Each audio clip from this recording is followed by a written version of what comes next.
kasih Bapa yang baik, terima kasih Tuhan Yesus, terima kasih Allah Kudus. Kami rindu senantiasa tinggal di dalam indahnya dekapan kasih Bapa. Sebab kasih Tuhan adalah kasih yang tulus, kasih yang murni, yang tidak pernah berubah dulu, sekarang, bahkan sampai selama-lamanya. Sebab itu Tuhan, kami mengucap syukur dan berterima kasih. Kami bangga menyembah seperti Engkau, karena Engkau Allah yang luar biasa. Kami sudah memuji-muji nama Tuhan. Ialah pujian yang kami naikkan ke hadirat-Mu Bapa, menjadi suatu dupa yang harum, dan pujian kami berkenan di hadapan Tuhan. Mana sebentar kami mau mendengarkan firman-Mu. Mari Tuhan tolong siapkan hati kami Tuhan untuk ditaburi oleh benih-benih firman Tuhan. Biarlah firman-Mu itu boleh jatuh di tanah hati kami yang terbaik. Sehingga firman-Mu itu boleh bertumbuh, berakar dan menghasilkan buah. Sehingga buah-buah itu menyenangkan hati Tuhan. Terima kasih Bapa, akan percaya bahwa kuasa iblis, kuasa kegelapan Tuhan sudah halau dari tempat ini. Dan Tuhan gantikan dengan kuasa Allah Roh Kudus yang mengalir, mengalir dan mengalir dalam setiap pribadi-pribadi kami. Terima kasih Bapa. Kami mengucap syukur urapi hamba-Mu yang sebentar menyampaikan firman-Mu Tuhan. Bukakan rahasia-rahasia firman-Mu agar kami boleh mengerti, kami dapat memahami setiap kebenaran firman Tuhan, sehingga kami tidak hanya menjadi pendengar-pendengar saja, tapi biarlah kami boleh menjadi pelaku-pelaku daripada firman-Mu. Terima kasih Tuhan, karena firman-Mu adalah hidup dan berkuasa. Di dalam nama Tuhan Yesus Kristus kami akan sambut dan terima firman Tuhan pagi hari ini. Haleluya. Amin. Amin. Puji Tuhan.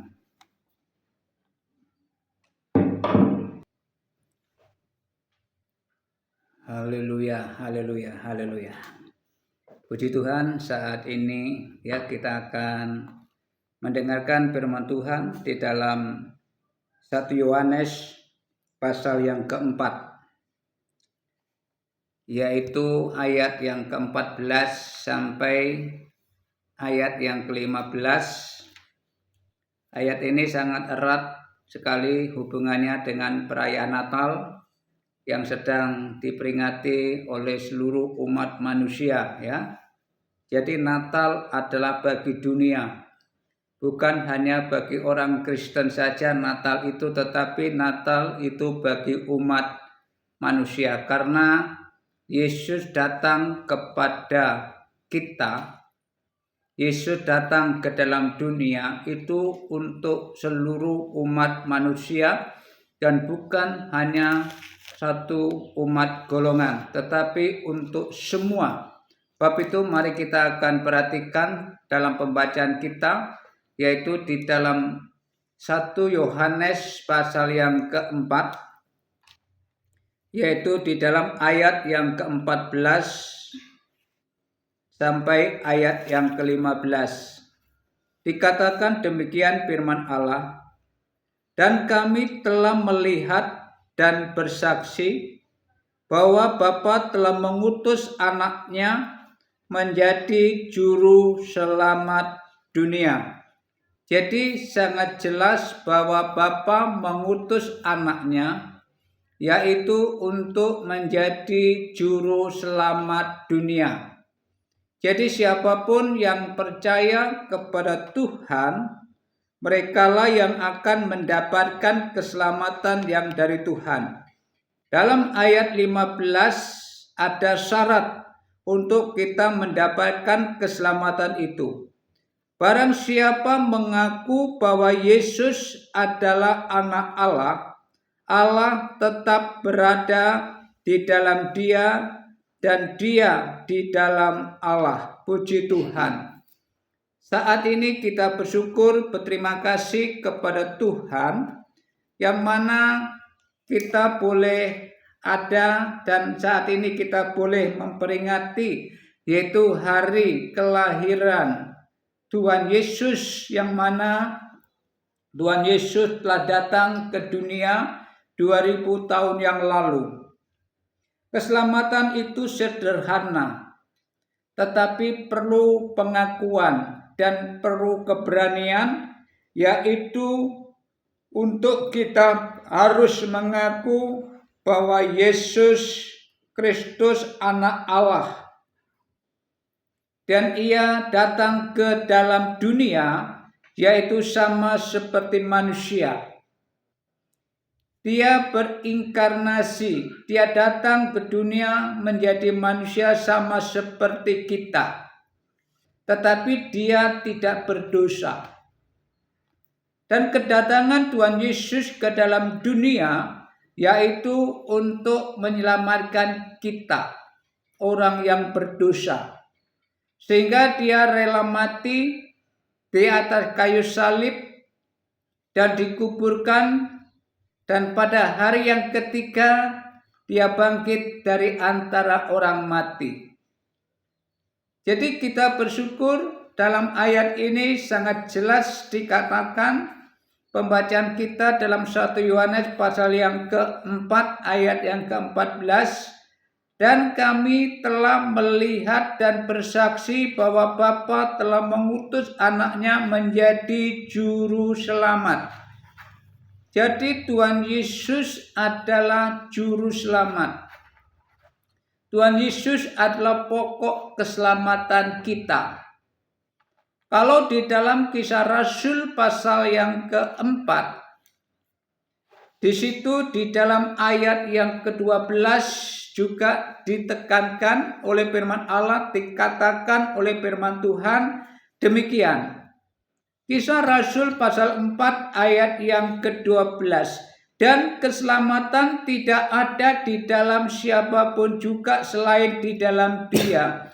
Jadi keselamatan itu tidak ada di dalam siapapun, tidak ada di dalam para nabi, tidak.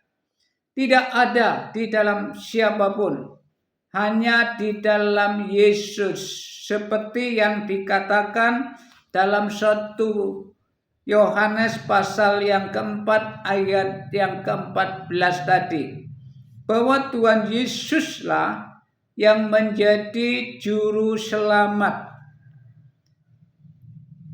Ayat ini jelas dikatakan, dan keselamatan tidak ada di dalam siapapun juga selain di dalam Dia. Sebab di bawah kolong langit ini tidak ada nama lain yang diberikan kepada manusia yang olehnya kita dapat diselamatkan. Jadi tidak ada nama di bawah kolong langit ini yang dapat menyelamatkan manusia. Hanya di dalam Yesus keselamatan itu. Makanya kita bersyukur ya, setiap hari, bukan hanya bulan Desember saja kita merayakan Natal. Setiap hari kita harus merayakan tentang hari kelahiran, tentang berita sukacita. Ketika berita sukacita ini dikumandangkan, maka akan ada sukacita, akan ada sorak-sorai, akan ada gempa gempita ya di surga tentang kabar keselamatan itu. Jadi tentang kabar keselamatan itu harus selalu kita kumandangkan, harus selalu kita suarakan. Makanya kita bersyukur ya lewat alat komunikasi yang ada ya, baik itu lewat TikTok, lewat FB, lewat Instagram dan seterusnya, lewat YouTube dan seterusnya ya. Kita boleh pakai alat itu sebagai sarana, yaitu untuk kita boleh menyampaikan kabar baik ini. Kisah Rasul Lukas menulis ya, karena Kisah Rasul ini ditulis oleh Dr. Lukas, yaitu murid Tuhan Yesus, yang mana dikatakan, dan keselamatan tidak ada di dalam siapapun selain di dalam Dia, yaitu di dalam Yesus Kristus. Kalau dalam 1 Yohanes pasal yang keempat tadi, di situ sangat jelas dikatakan ayat yang ke-14, 1 Yohanes pasal 4 ayat yang ke-14.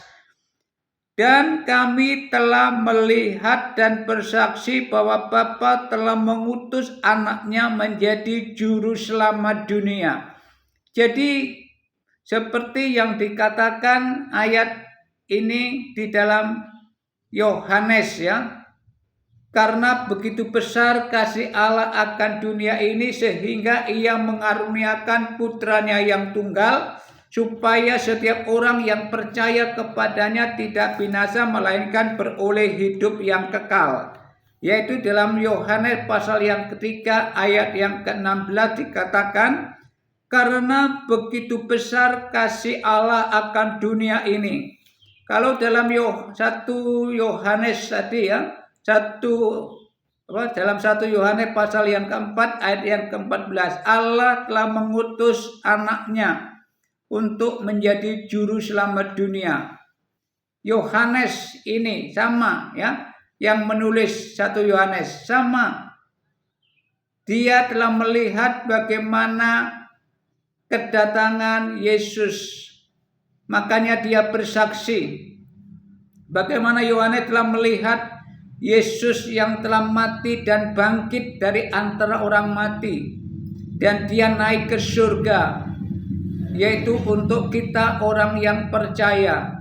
Makanya dalam Yohanes 3 ayat yang ke-16 sama ya. Kata-katanya hampir sama ya. Tujuannya sama. Yang mana dikatakan karena begitu besar. Yohanes 3 ayat yang ke-16.